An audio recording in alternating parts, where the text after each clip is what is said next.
Okay, good day, guys. Good day to you all. Welcome back to the Formula Sports channel. Thanks for being here. Remember the golden rules to like the video and subscribe to the channel. And a big shout out, as always, to all those who always support the channel. We really do appreciate it. So, now today, I want to look a little bit at the performances of some players who are eligible. Not all, some of them are Reggae Boyz, some of them have not played for us as yet, but I want to look at their performances, the ones in the MLS in particular, or the North American market.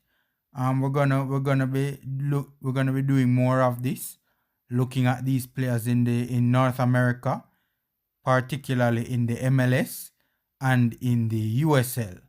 You know, trying to give you guys a weekly synopsis of what some of these players are up to in the MLS or in the US market. So the USL has started. It started on the weekend gone, 2 matches. I don't think any Jamaicans were involved in that. But there are upcoming matches that Jamaicans will be involved in.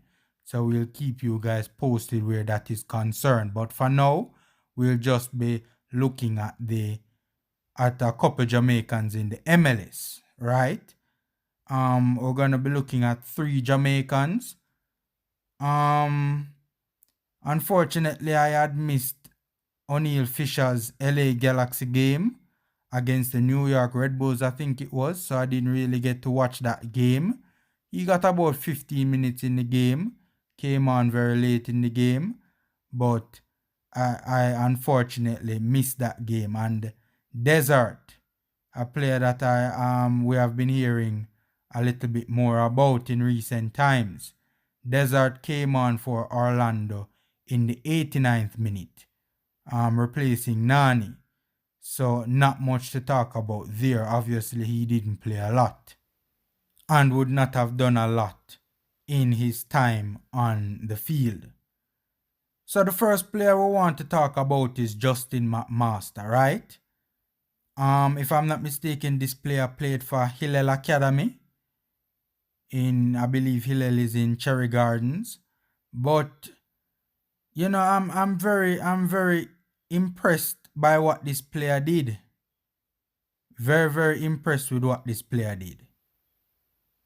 Yeah, so I am really, really impressed by Justin's performance against Real Salt Lake in the MLS. He came on in the 65th minute, right?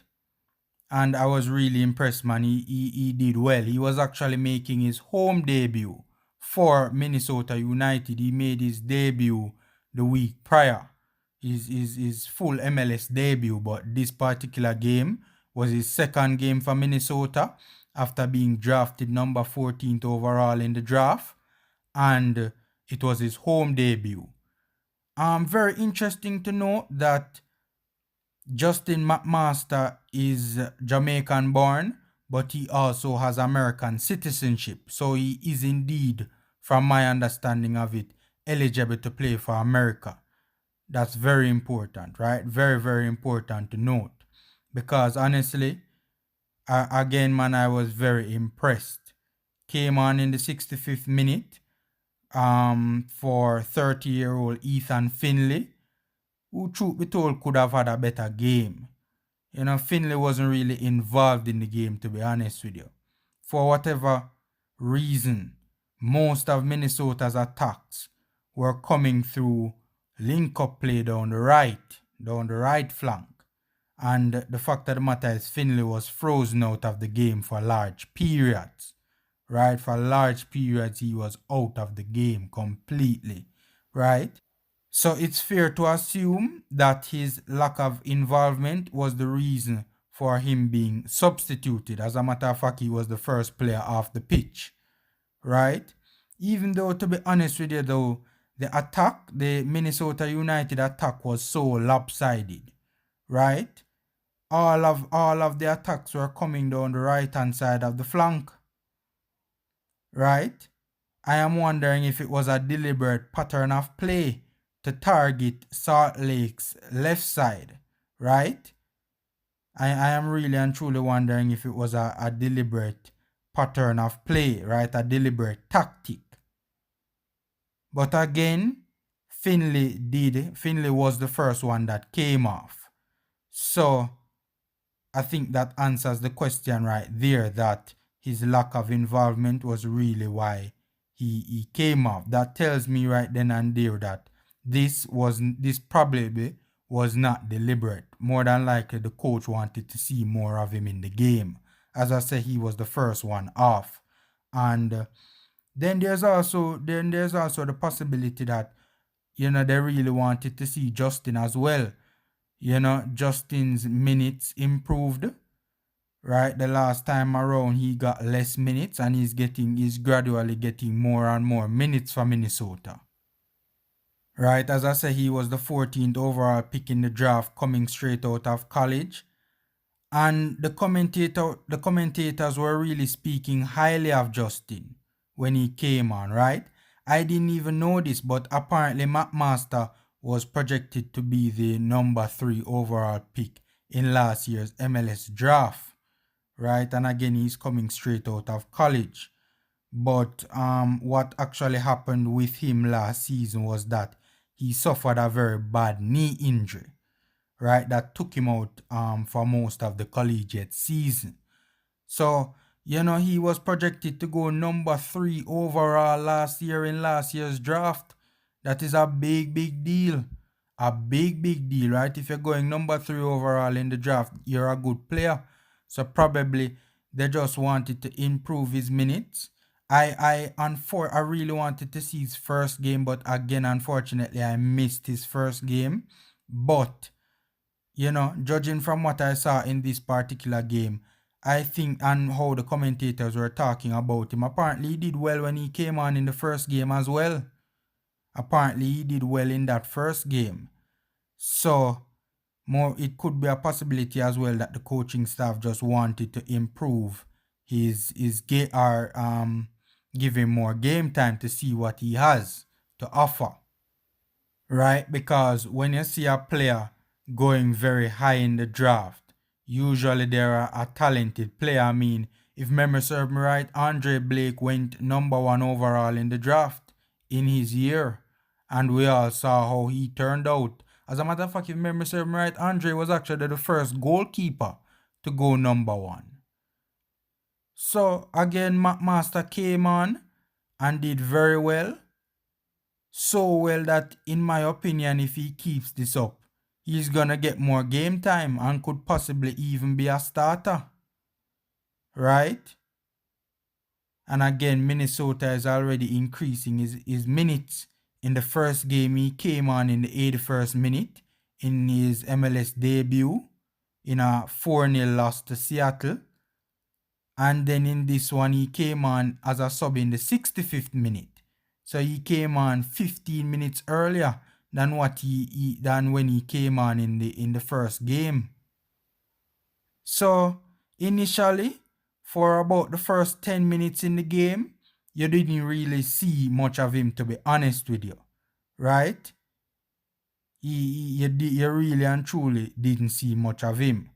But it's almost as if he forced himself into the game, right? He just grabbed the opportunity by the scruff of the neck and just started making some very good runs and putting himself into some good little pockets of space to receive the ball, right? Making it very hard for his teammates to not give him the ball. He was really he started really and truly just buzzing about the pitch, man.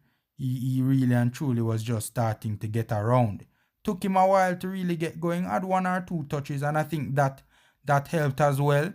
He had 1 or 2 good touches, and I think that kind of built up his teammates' trust and confidence in him, because after a while, he even started to see as well, even though he was getting himself into some good pockets of space, you also started to see that his teammates were kind of looking for him, because whenever he got the ball, as I said, man, he had some good touches. So again, for about the first 10 minutes of him being on the pitch, you didn't really see much of him. But as the game progressed, he started to get more and more involved. Right? As the game progressed, he started to get more and more involved. And, started to play a very important role in trying to get Minnesota back into the game. Right? Because at halftime, Minnesota were actually down 2-0. Right? And by the way, both goals were against the run of play. In all honesty, it was a bit of an unfortunate scoreline. Talk about efficiency, right? Salt Lake really didn't do much going forward, but the 2 times they got forward, they made use of it. And one of them was also a defensive error as well. One was a counter attack, and one of them was a back pass gone wrong, if memory served me right. So, this player McMaster, he is very skillful, right? Not the type of player you want to be isolated against, right? He is skillful, right? He has skill, carries the ball well, very strong, very quick, right? Very quick. He's a flair sort of a player as well, right? He's a flair sort of a player. Right, and as I said, he does have skill, right? Good in tight spaces, good in tight spaces, and this was evidenced by a particular scenario where he found himself in, where he was being closed down very quickly, right? 2 Salt Lake players were pressing him, and he started, the space started to close, and he found himself in a tight space, right?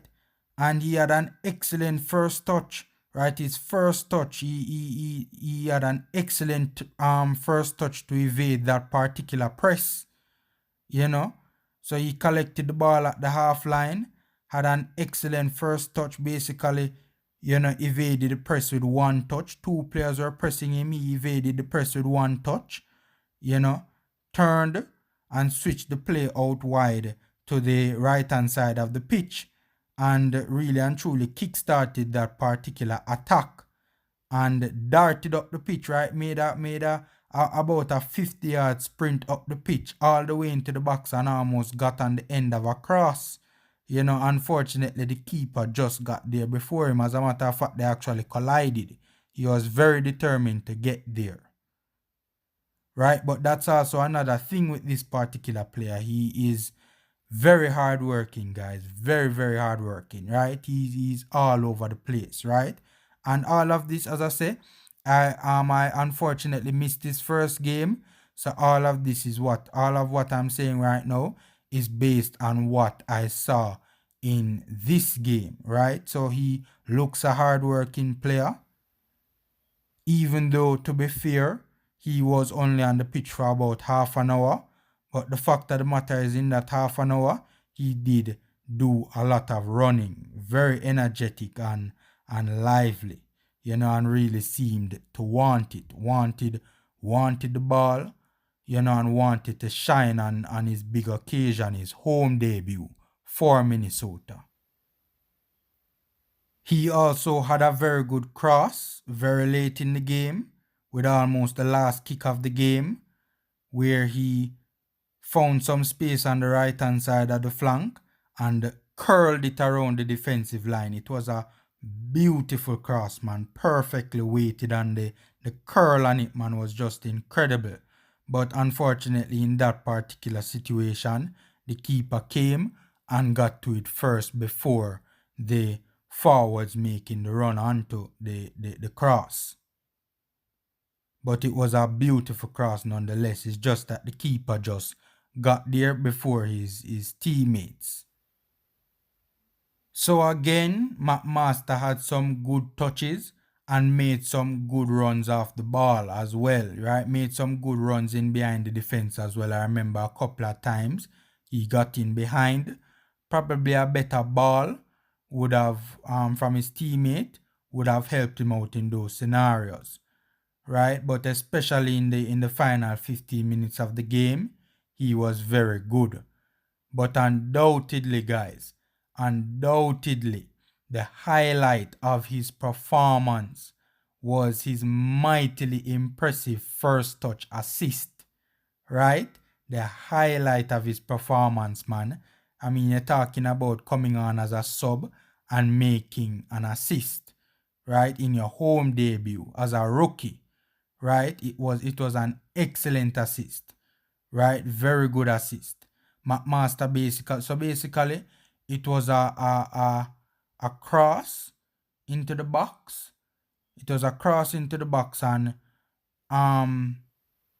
what a McMaster found himself in acres of space, right? Took up a good position in the box, found himself in a lot of space, right? But the four defenders that were closest to him started to close him down and started to close him down very quickly, right? But the thing about it is that, as I say, it was a one touch pass, right? Basically took it out of the air, took it out of mid-air. As a matter of fact, it came to him at a very uncomfortable height, right? A height that could have caused the player to have been caught in two minds as to what to do. And also a height that would have made a one-touch pass very, very difficult. Very, very difficult. So for him to have actually pulled it off, right, he just basically cushioned it for the forward guys to hit it one time. And that was the most impressive thing about it. The forward in that situation, it would have been best for him to have hit it one time, right? And for the forward to have been able to pull that off, he needed a perfect pass from McMaster, and that he did get, right? Cushioned it for the forward just brilliantly, man. As I said, the height made it very difficult, but he took it out of the air with one touch and just cushioned it perfectly for the forward to just latch onto it and just blast it into the back of the net, right? So that play right there just showed me that McMaster has the technical know-how, right? He has a good understanding of the game because he could read that particular scenario and know that he needed a one-touch pass, or that a one-touch pass would have really and truly set up the forward brilliantly for him to be able to put it in the back of the net. Because as I say, anything other than a one-touch pass from McMaster, and also if the pass was not weighted perfectly or not cushioned perfectly, more than likely the forward would not have scored in that particular situation. So McMaster just got the very best out of that particular play, right? And obviously, even though the four defenders were closing him down relatively quickly, the first touch meant obviously that they couldn't get to him quick enough. So McMaster overall looked a good player, right? And he's 21 years old, by the way, guys. He's 21 years old. So he looked a good player, and I'm going to continue to monitor this player because I was very impressed with his IQ, his footballing IQ, his level of intelligence, how he played the game, his attitude, his energy, and just his overall performance, man. His technical ability was very, very good. And as I say, as the game went on, Minnesota players were looking for him.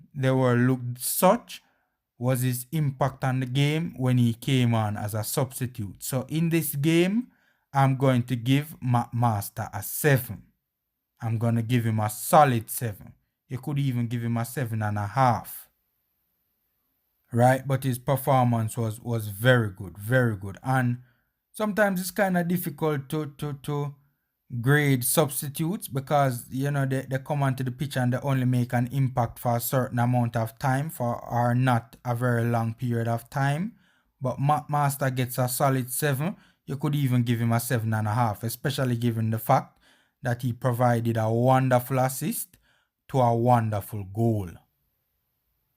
Okay, so moving along to two more Reggae Boyz, and luckily both of them played on the same team or plays on the same team, and that is Andre Blake and Corey Burke, who play for the Philadelphia Union. So let's start with Capo first, right? Truth be told, Blake never really had to do a lot of work in this one, right? He never really had to do a lot of work in this game.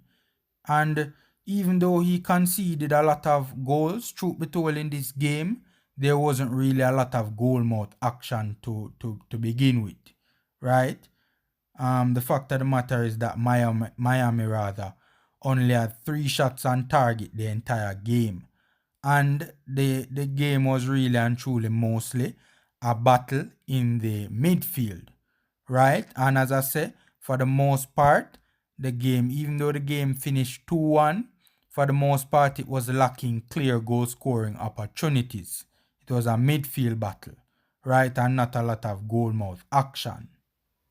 And also, Blake also did pull off a spectacular save. It was the only save in the game that he made, right?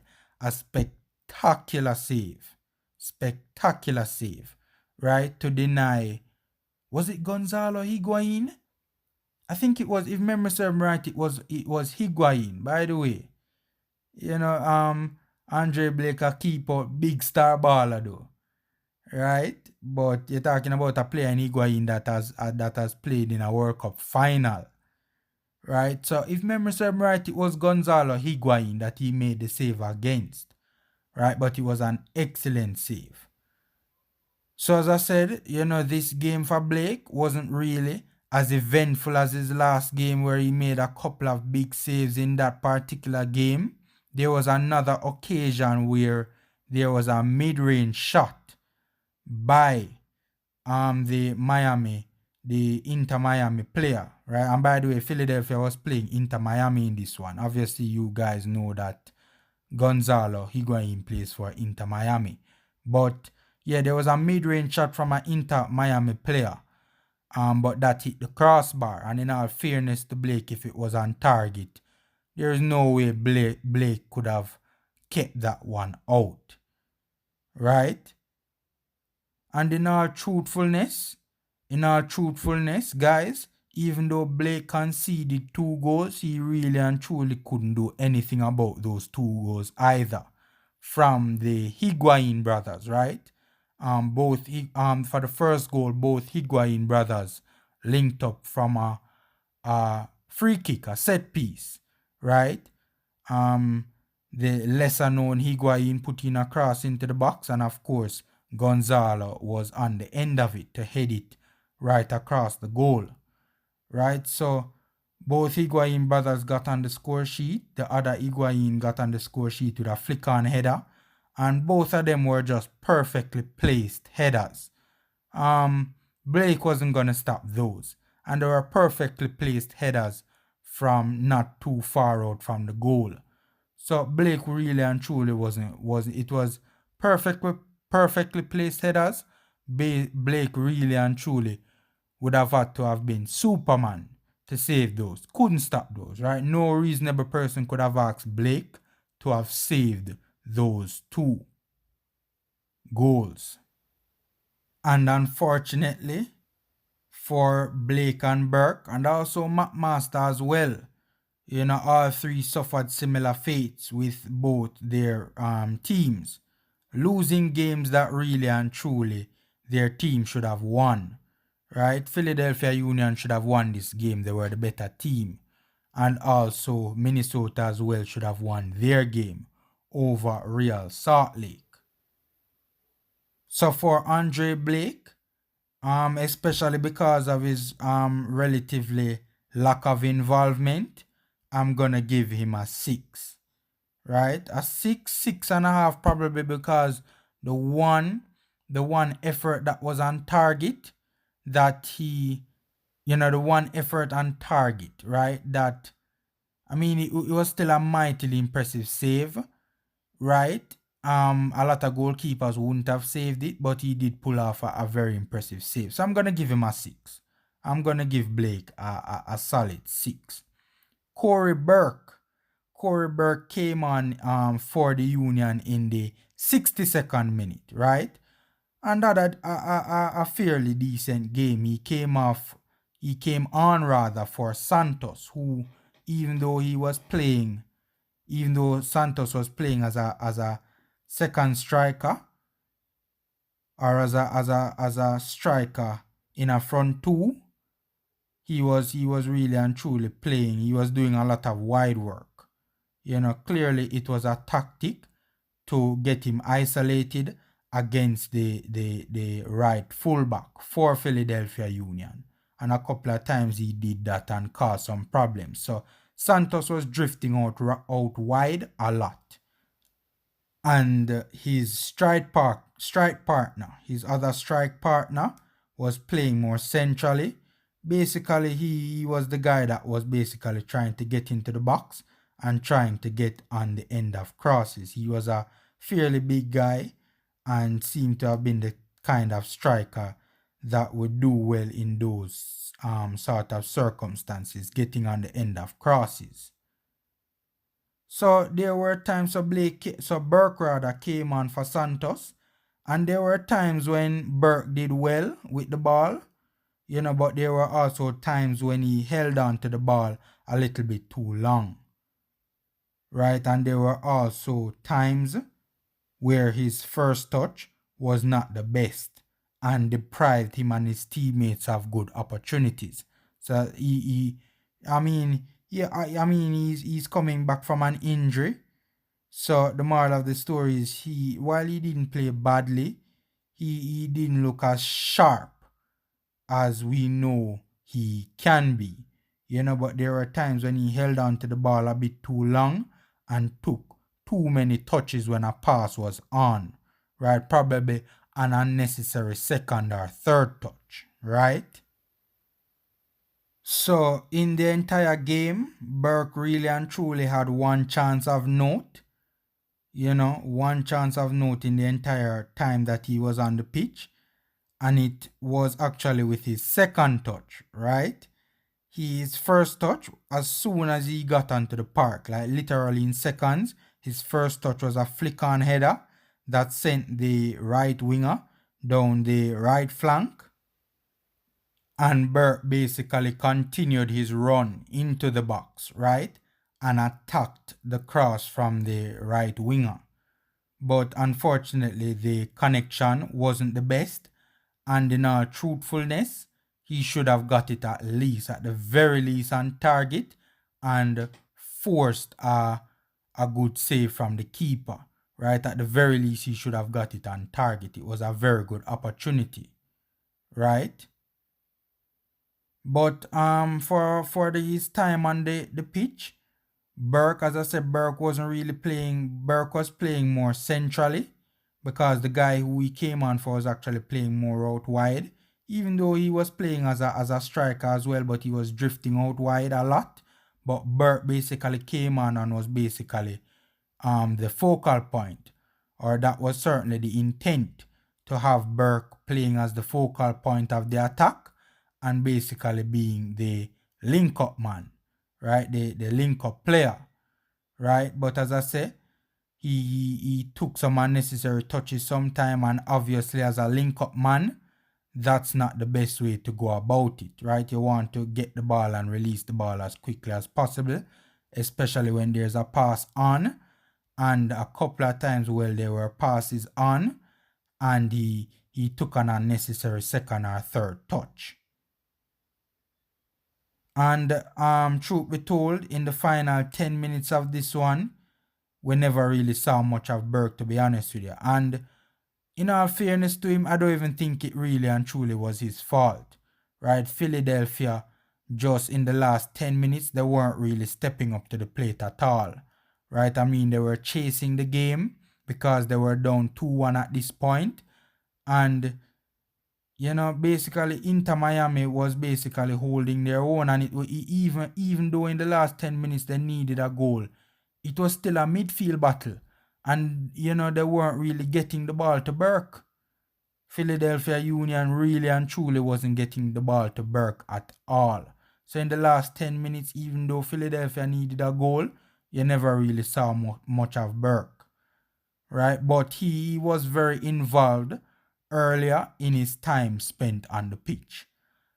So Burke had some good moments, and some not so good moments, not as sharp as we have seen him before, as I said earlier.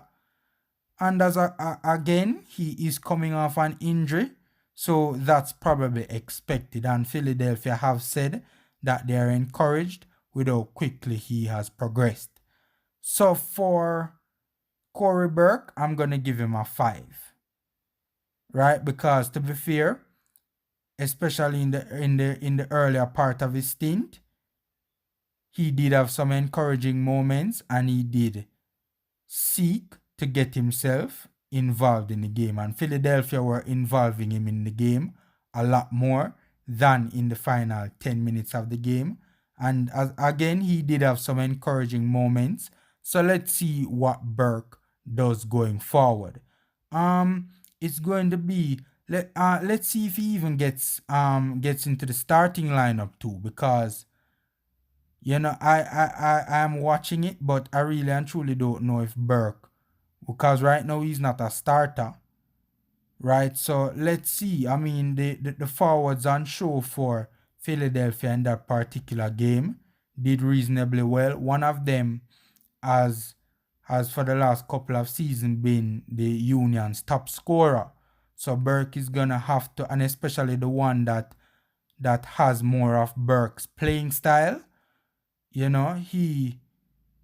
has over the last couple of seasons been Philadelphia's leading goal scorer. So Burke is gonna have to have some work to do to get into the starting lineup of this Philadelphia team, but he will obviously play a very involved role. That's for sure. He will be very involved in this Philadelphia team, especially from especially from a depth standpoint. So let's see how it works out for Corey Burke going forward. And obviously Blake is a sure starter. So guys, that's it. Those were the 3 players in the MLS that I got a chance to look at. Other Jamaicans or other Reggae Boyz in the MLS were either not starting or didn't play.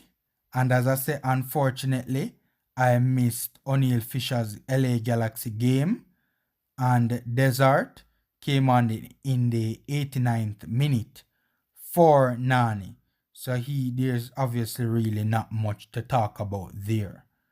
So, okay guys, that's my 2 cents. As I said, going forward, I'm going to be doing more of this, giving a breakdown of the Reggae Boyz or the Jamaicans in North America.